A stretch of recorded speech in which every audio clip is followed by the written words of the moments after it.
नमस्कार दोस्तों, आखिरकार सम्राट पृथ्वीराज मूवी आज रिलीज हो ही गई। इस मूवी को देखने के बाद इस मूवी के बारे में मेरी जो भी राय बनती है वो हॉनेस्टली मैं इस रिव्यू में आपके सामने रखने वाला हूं, तो आप इस वीडियो को अंत तक देखें। दोस्तों, सम्राट पृथ्वीराज चौहान के इतिहास को भारत भर में कौन नहीं जानता, इसलिए इस मूवी की स्टोरी डिटेलिंग पर मैं ज्यादा बात नहीं करूंगा, लेकिन यह जरूर कहना चाहूंगा कि भारत को बाहरी आक्रमण से अपनी जान की बाजी लगाकर बचाने की कोशिश करने वाले आखिरी हिंदू सम्राट पृथ्वीराज चौहान ही थे। इसलिए इस व्यक्तित्व पर मूवी बनाते समय जो सावधानी बरतनी चाहिए थी वो बिल्कुल नजर नहीं आती। इसलिए मूवी काफी अच्छी होने के बावजूद भी कुछ बातें जरूर खटकती है। जो हमारे आदर्श है, सम्राट महाराणा प्रताप, छत्रपति शिवाजी महाराज और सम्राट पृथ्वीराज चौहान, इन महान व्यक्तित्वों पर बायोग्राफी बनाते समय इन योद्धाओं का सम्मान और गरिमा बरकरार रहे, ऐसी मूवी बननी चाहिए थी। लेकिन यशराज बैनर, जो अपने आप को भारत का नंबर 1 प्रोडक्शन हाउस कहलाता है, इन्होंने सम्राट पृथ्वीराज को जिस तरह से बनाया है, लगता है कि ये लोग सिर्फ दिल तो पागल है या फिर जब तक है जान जैसे बाजारू मूवीज ही बना सकते हैं। भारत के रियल हीरो जैसे सम्राट पृथ्वीराज पर मूवी बनाना इनके बस की बात ही नहीं। दोस्तों, अब मैं ये क्यों कह रहा हूं, इसकी वजह मैं आपको आगे बताने वाला हूं। इस मूवी में कम से कम 10 मिस्टेक तो ऐसी है जिसे नजरअंदाज नहीं किया जा सकता।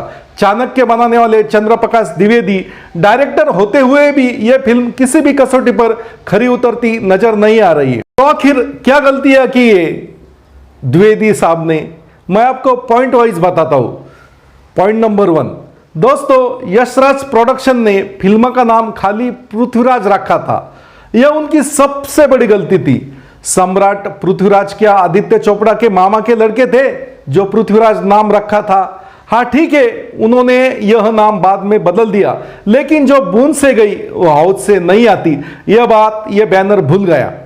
पॉइंट नंबर 2, आज जब मैं मूवी देख रहा था तो मुझे बार बार यह बात खटक रही थी कि जब इतिहास के पन्नों में कुछ जगह सम्राट पृथ्वीराज की कुल उम्र 30 साल तो कुछ जगह 40 साल साफ साफ लिखी है, तो फिर 60 साल के अक्षय कुमार को इस रोल में चुनने में ऐसी कौन सी मजबूरी थी?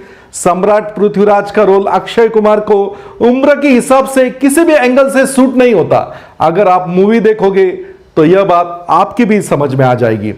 पॉइंट नंबर 3, वार सीन्स में तो कई जगह ऐसा लगा है कि कई यशराज बैनर वालों ने पानीपत और पद्मावत के वॉर सीन्स के एक्स्ट्रा शूटिंग फुटेज को लेकर इसमें चिपकाया है। जो दृश्य उन दोनों मूवीज में थे सेम इस मूवी में भी दिखाई देते हैं। पॉइंट नंबर 4, जो बात वॉर सीन्स की वही बात संजय दत्त के गेटअप की। पिछली 2-3 हिस्टोरिकल मूवीज में संजय दत्त का जो गेटअप था उसे इस मूवी में भी कंटिन्यू किया गया है। और दोस्तों, इतना बड़ा बैनर होते हुए भी वीएफएक्स और टेक्निकल इफेक्ट्स इतने मामूली है कि लगता है कि हम कहीं टीवी सीरियल तो नहीं देख रहे। पॉइंट नंबर 5, अक्षय कुमार एक साल में 4-5 मूवीज करने का एवरेज रखते हैं। इसी स्पीड की वजह से जल्दी जल्दी में उन्होंने इस मूवी में सम्राट का जो रोल किया है उसमें वह कुछ नया करते नजर नहीं आते, बल्कि कुछ जगह तो उनकी एक्टिंग हाउसफुल का किरदार बाला की याद दिलाता है। पॉइंट नंबर 6, जिस तरह बॉलीवुड में यशराज बैनर का रुतबा है उस अपेक्षा पर यह मूवी दर्शकों को निराश करती है। खराब वीएफएक्स के कारण कई जगह मूवी देखते वक्त मजा किरकिरा हो जाता है। वॉर सीन्स में कई बार बेवजह खून निकलना, झूठ मूठ की आपस में तलवारबाजी, टीवी सीरियल लेवल के इफेक्ट्स, इसलिए इस मूवी का जो इम्पैक्ट दर्शकों को पड़ना चाहिए वो पड़ता नहीं और मूवी के वॉर सीन्स किसी भी बी ग्रेड सिनेमा की तरह लगने लगते हैं। पॉइंट नंबर 7, फिल्म में कई जगह पृथ्वीराज का नाम सिंगल आता है, लेकिन विलन मोहम्मद गौरी का नाम जब भी आता है वो बड़ी अदब के साथ, जैसे सुल्तान मोहम्मद गौरी, इस तरह से आता है। अब मन में यह सवाल जरूर उठता है कि चंद्रप्रकाश द्विवेदी इस मूवी के माध्यम से भारत का रियल हीरो सम्राट पृथ्वीराज को बताना चाहते थे या सुल्तान मोहम्मद गौरी को? पॉइंट नंबर 8, दोस्तों, एक कॉमन सेंस है कि जब कोई हीरो मोटरसाइकिल चलाता होता है तो वो अपनी हीरोइन को पीछे बिठाएगा और जो व्यक्ति हीरो या फिर राजा घोड़े पर बैठा हो वो अपना हाथ देकर अपनी रानी को पीछे बिठाएगा। यह संभव ही नहीं है। वो क्या मोटरसाइकिल है क्या? घोड़ा चलाने वाला हमेशा पीछे रहता है और वो अपनी रानी को आगे ही बिठाएगा, लेकिन इससे बिल्कुल उल्टा सीन में दिखाया गया है। सम्राट पृथ्वीराज युवरानी सहयोगिता को हाथ देकर घोड़े पर अपने पीछे बिठाते हैं। यह सीन बिल्कुल बंडल लगता है।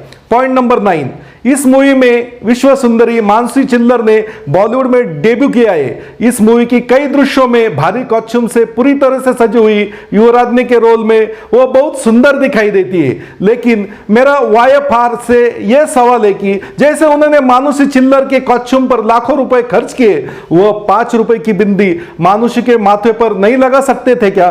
भारत में स्त्री के माथे पर बिंदी होती है।